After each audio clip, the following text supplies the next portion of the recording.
In today's video, I'm going to show you a fun way to age die cuts, but not these. These quail are so cute. I love them so much.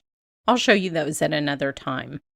But I have this beautiful gourd and leaf set of lovely layers, and there's another one with mushrooms that you know I'm going to do a video on. But today, we're going to focus on this set. And we are going to make this super, super colorful. And then we're going to back it down a notch. Simmer down now. So first I'm starting with some Distress Oxide inks just on my mat, my glass mat that I love. I have a coupon for these in the comments. And I'm just putting water on those and then picking up the color with the little die cuts. Now these are very bright, happy. You could absolutely stick these on a cute, clean and simple card. But I'm going to make a more vintage, aged looking fall card that's sort of out of my normal style because the Lovely Layers dies have all of this debossed detail that I want to show you a fun way to highlight. So first, when I'm covering this with the ink, you can't really see those details. And that's where the aging process comes in. Who knew aging was good? Nobody told us that. So over on the right, I have the blue Distress Oxide, but it doesn't bead up on glass. So if you want the little dots that I'm getting here, you'll need to put the ink onto a craft sheet instead. So it's just two different looks. You can see the colors in the background are very smooth.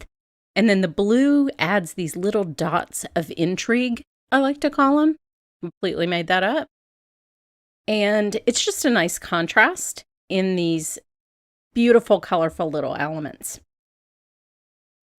So now I'm using an Olo marker to color the stems for several of the gourds. This is just a dark brown marker. It's easy to color these little guys. So just color them, make sure the edges are colored so there's not like a little white edge peeking out. And then we will assemble these and then get to aging. So I will put these together. You'll see which stem goes on which one. I'm using my precision glue press. The best thing since sliced bread for little tiny die cuts like this. With my old eyes and my old hands, I am so glad I have this and that I never have to cap my glue.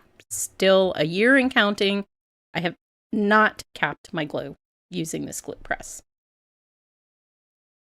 I love the little curly stem on that one gourd. So cute. This one kind of looks like a bird. Looks like a little flamingo.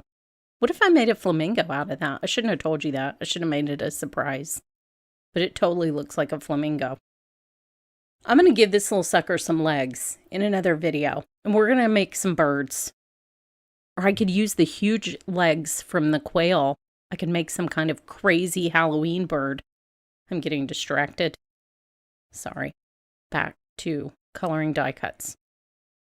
Now, you saw me bringing my phone over on the left. That's because I listen to true crime podcasts while I'm making my videos.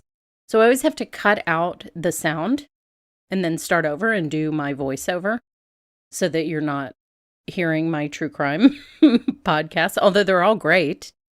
You can check those out on Patreon. I have my curated true crime podcast list over there. I also listen to food podcasts. I'm not a complete monster. So, and some funny British podcasts that are like Britcoms, but they're on a podcast. I have a wide variety of things, but mostly it's true crime while I'm making my videos. Sometimes I can remember when I look at a card what true crime podcast I was listening to at the time. Anyway, now I'm coloring the stems of the leaves. These are beautiful little leaves. If you just wanted to cut out a bunch of the leaves, you could make a stunning card. So here I'm hem-hawing a little bit. I have this beautiful Lovely Layers frame that I've cut out of black cardstock and added some gold to.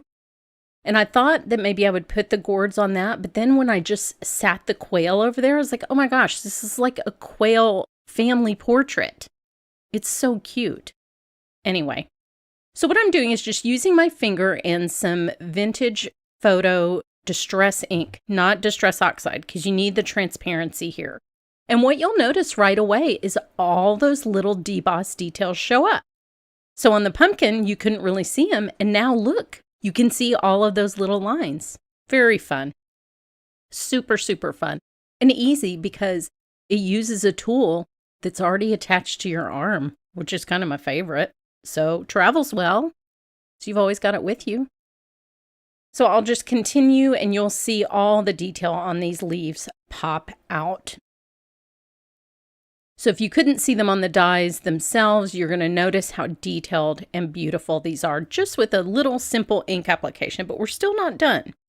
You'll also notice how this just tones down those colors, kind of warms it up for fall in a really interesting way. So you're still getting the benefit of all of that color, but you're also getting that warm fall, kind of more serious feeling where the unvintaged leaves were like party leaves. And these are like very serious fall leaves, but still colorful.